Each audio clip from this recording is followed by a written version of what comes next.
کتابوں میں ان کا ذکر، ان کی نشانیاں واضح، آنے والا اس شان سے آ رہا ہے کہ زمانہ منتظر بیٹھا ہے ان کا۔ بحیرہ راہب، جس کا نام تو کچھ اور تھا لیکن بحیرہ کے نام سے معروف تھا، کہتے ہیں کہ اس نے مذہب کی کتابوں میں پڑھا تھا کہ نبی آخر الزمان جلوہ گر ہوں گے اور مکے سے شام کی طرف جائیں گے، تو وہ راستے کے اندر ایک جگہ کلی ڈال کر کچھ خدام کے ساتھ وہاں رکا ہوا تھا۔ مقصد کیا تھا کہ کبھی تو گزریں گے اور میں ان کے دیدار کی دولت سے فیض یاب ہو جاؤں گا۔ مذہب کی کتابوں میں ساری نشانیاں اس نے پڑھ رکھی تھیں۔ وظیفہ کیا کرتا ہے یہاں بیٹھ کے؟ صبح ہوتے ہی مکان کی چھت پہ چڑھ جاتا ہے، اپنی اس کٹیا کے اوپر چڑھ کر کے حجاز کی طرف آنے والے قافلوں کی راہیں تکتا ہے۔ قافلے گزر جاتے ہیں، شام کو پھر نیچے آ جاتا ہے، اگلے دن سویرے پھر یہی عمل شروع ہو جاتا ہے۔ شب ہجر کی سختیاں کوئی اس سے جا کے پوچھے، تیری راہ تکتے تکتے جسے صبح ہو گئی، مدتیں بیت گئی، ماہ و سال گزر گئے۔ ایک دن وہ اپنے مکان کی چھت پہ چڑھا ہی تھا تو ایک قافلہ دکھائی دیا۔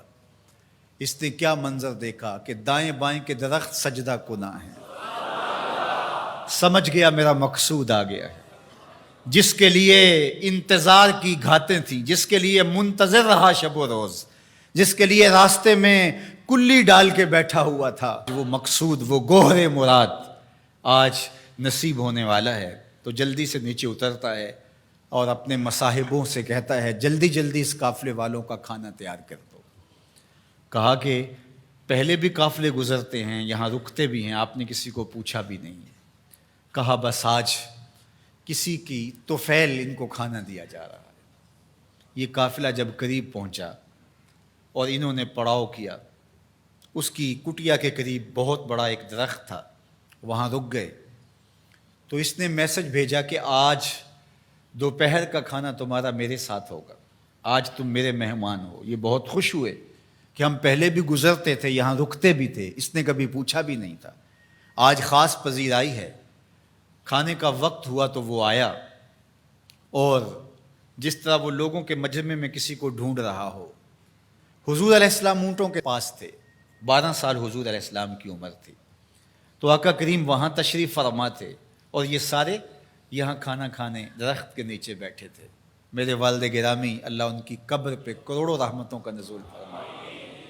تو یہاں ترمذی شریف کے اندر تفصیلی واقعہ موجود ہے، اس میں عربی الفاظ جو ہیں ان کا ترجمہ اپنے لہجے میں وہ یوں کیا کرتے تھے کہ وہ بحیرہ راہب آ کر کے ان سے کہتا ہے کہ بارات آئی بیٹھی ہے، دولہا کہاں ہے؟ بارات آئی بیٹھی ہے، دولہا کہاں ہے؟ پھر حضور علیہ السلام جب تشریف فرما ہوئے تو اب وہ راہب آیا، فَأَخَذَ بِيَدِ رسول اللہ صلی اللہ علیہ وسلم۔ حضور کی عمر کتنی ہے؟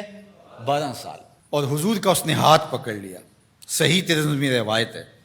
قال، اور اس نے کہا، ھذا سید العالمین، قافلے والوں سن لو، یہ تمام جہانوں کا سردار ہے۔ ھذا رسول رب العالمین، یہ تمام جہانوں کا رسول ہے۔ یبعثہ اللہ رحمت للعالمین، اور سن لو اللہ اس کو تمام جہانوں کے لیے رحمت بنا کے مبعوث فرمانے والا۔ اللہ اکبر۔ تو دھوم مچی ہوئی تھی حضور کے آنے سے قبل، پیغمبر راہیں بتا رہے تھے، نشانیاں بتا رہی تھیں۔ حضرت موسیٰ علیہ السلام پر جب الواح تورات کا نزول ہوا تو انہوں نے جب تورات پڑھی تو اللہ کی بارگاہ میں عرض گزار ہوئے، اللہم انی اجد فی الالواح امتا ہم المستجیبون المستجاب لہم فاجعلہم امتی، قال تلک امت احمد۔ کہا مالک، میں نے الواح تورات میں ایک امت کا تذکرہ پڑھا ہے جن کی دعائیں تو قبول فرمائے گا، جن کی دعائیں رد نہیں ہوں گی، وہ امت میری امت کر دے۔ کالا تل کا امت احمد صلی اللہ علیہ وسلم، فرمایا کہ یہ تو میرے پیارے احمد کی امت ہے۔ آپ کا ذکر تورات میں ہے، مثلہم فی التوراۃ و مثلہم فی الانجیل۔ اللہ قرآن مجید میں ارشاد فرماتا ہے کہ حضور کے ساتھیوں کا ذکر، ان کی مثالیں اللہ نے تورات میں بھی بیان کی ہیں اور انجیل میں بھی بیان کی ہیں۔ اللہ اکبر۔ اب تورات کی کہانی سنیے، 9 سوال تھے مسلسل، اللہ اس میں یہ شان ہے، اس امت کو یہ مرتبہ دیا گیا، یہ شان دی گئی، وہ امت میری امت کر دے۔ جواب کیا آتا رہا؟ تل کا امت احمد، یہ تو میرے نبی محمد صلی اللہ علیہ وسلم کی امت ہے۔ تو جب 9 مرتبہ یہ سوال کر چکے تو پھر حضرت موسیٰ نے کیا عرض کی؟ اللہم اجعلنی من امت احمد، اللہ وہ امت میری امت نہیں بناتا، مجھے اس کی امت سے کر دے۔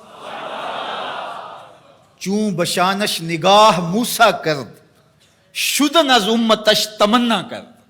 جب حضرت موسیٰ نے ان کی شانیں دیکھیں تو خود آرزو کی، مالک مجھے اس نبی کی امت سے کر دے۔ پیغمبروں نے آرزویں کی، 12 نبیوں کی آرزویں مختلف کتب میں موجود ہیں، جنہوں نے یہ تمنا، یہ آرزو کی۔ یار ہم نے کوئی آرزو تو نہیں کی تھی، ہم نے کوئی منتیں تو نہیں مانی تھی، ہم نے کوئی وظیفے تو نہیں پڑھے تھے، ہم کوئی دعائیں تو نہیں کرتے رہے کہ یا اللہ اس نبی کی امت سے کر دے۔ ہماری آنکھ کھلی، مقدر جاگا۔ ہمارے والد صاحب مسجد سے مولانا کو بلا لائے، اس نے کان میں آ کے کہا مبارک ہو تو حضور کا غلام بن کے آ رہا ہے، شاہوں سے ملا ہے نہ تونگر سے ملا ہے، اللہ کا عرفان اسی در سے ملا ہے۔ اوروں کو ملا ہے تو مقدر سے ملا ہے، مجھ کو تو مقدر بھی تیرے در سے ملا ہے۔ یہ میرے اور آپ کے بخت کے ہم حضور کے امتی۔ میرے والد گرامی جھوم کے پڑھا کرتے تھے، محمد جانے جانا ہے پیغمبر ہو تو ایسا ہو۔ محمد جانے جانا ہے پیغمبر ہو تو ایسا ہو، رسولوں کی بشارت سے مبشر ہو تو ایسا ہو، امر توقیر کا سب کو موکر ہو تو ایسا ہو، کیا ہم کو غلام ان کا مقدر ہو تو ایسا ہو، کیا ہم کو غلام ان کا مقدر ہو تو۔ میری خوش قسمتی میں تیرا امتی، بری نازم کے ہستم امتے تو گناہ گارم و لیکن خوش نصیبم۔ میں اس بات پہ ناز کرتا ہوں کہ حضور میں آپ کا امتی ہوں، گناہ گار ہوں لیکن خوش نصیب ہوں۔ تو ساری زندگی بھی اس نعمت کا شکرانہ ادا کرتے رہیں، حق کے شکر ادا نہ ہو پائے۔